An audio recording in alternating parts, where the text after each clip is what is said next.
ऐसी आग लगी है ये इसका मोदी जी से बात करके कि वो खट्टर साहब बस बल्कि बात तो ये है नहीं, स्टेट का मुद्दा नहीं है ये बहुत खराब होता जा रहा है। एक वो सरपंच का इलेक्शन लड़ा जिसने एक न 2-2 करोड़ रुपया खर्च कर रखे है, पहले वाला दिमाग में सोच के चीजें तो थोड़ा सा 2 करोड़ इसमें से ही निकालना है, थोड़ा सा बीच बिचारा निकालो। 2 करोड़। अध्यक्ष महोदय, मैं ये जो अभय सिंह चौटाला जी ने बात रखी थी उसके बारे में थोड़ा सा इतना कहना चाहता हूं कि ये अब जो रास्ता बंद किया है, मेरे पास टेलीफोन आए थे, वहां धरना चल रहा है तलवंडी राना में, वो रास्ता एक बार खोल दिया जाए। जब तक अल्टरनेट अरेंजमेंट जो अभी बताया है दुष्यंत चौटाला ने, जब तक वो सड़क ना बने तब तक वो रास्ता चालू रखा जाए। लोग बहुत जबरदस्त समस्या है से लोग जूझ रहे हैं वहां। दूसरा, ये इस समय जो सब जगह विरोध कर रहे हैं सरपंच,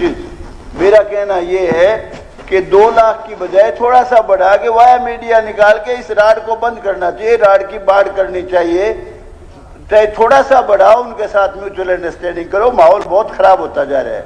एक वो सरपंच का इलेक्शन लड़ा जिसने एक न 2-2 करोड़ रुपया खर्च कर रखे है, पहले वाला दिमाग में सोच के चीजें तो थोड़ा सा 2 करोड़ इसमें से ही निकालना है, थोड़ा सा बीच बिचारा निकालो। 2 करोड़ इसमें से निकालना, 2 करोड़ थोड़ा सा बीच बिचारा निकालो।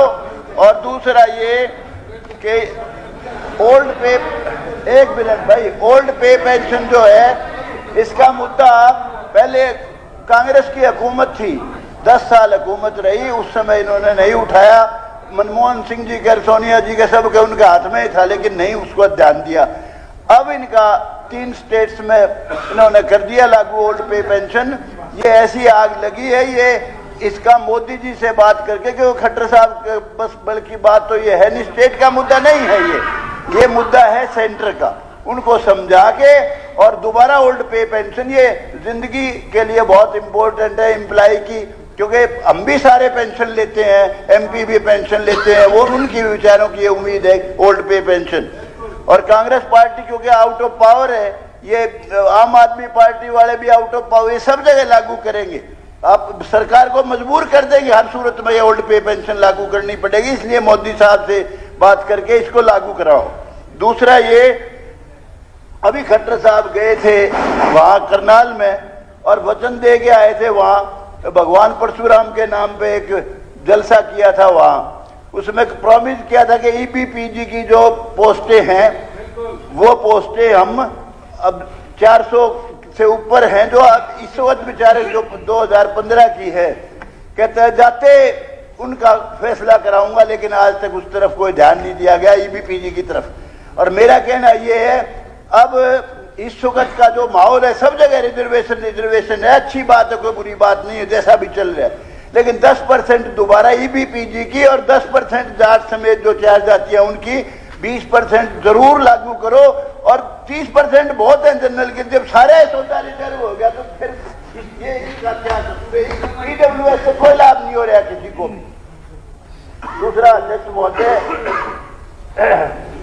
संस्कृत के साथ बड़ा भेदभाव किया जा रहा है, मैं कई बार आवाज उठा चुका हूं, अभी तक कोई बहुत मुद्दत बीत की कोई संस्कृत की पोस्ट एडवर्टाइज नहीं हुई, ना ही कोई संस्कृत के लेक्चर की प्रमोशन हुई, उस तरफ ध्यान दिया जाए।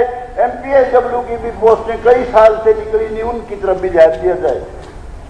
दूसरा, 11 साल हो गए, 11 साल से लगे हुए थे आईटीआई में इंस्ट्रक्टर, उनके साथ बेचारों के उनकी नौकरी खत्म, अब जो भी परमानेंट आता है उनको निकाल देते हैं, उनको ना निकाला जाए। 11 साल बहुत होती, कहाँ जाएंगे बेचारे, बूढ़ा हो जाता है आदमी।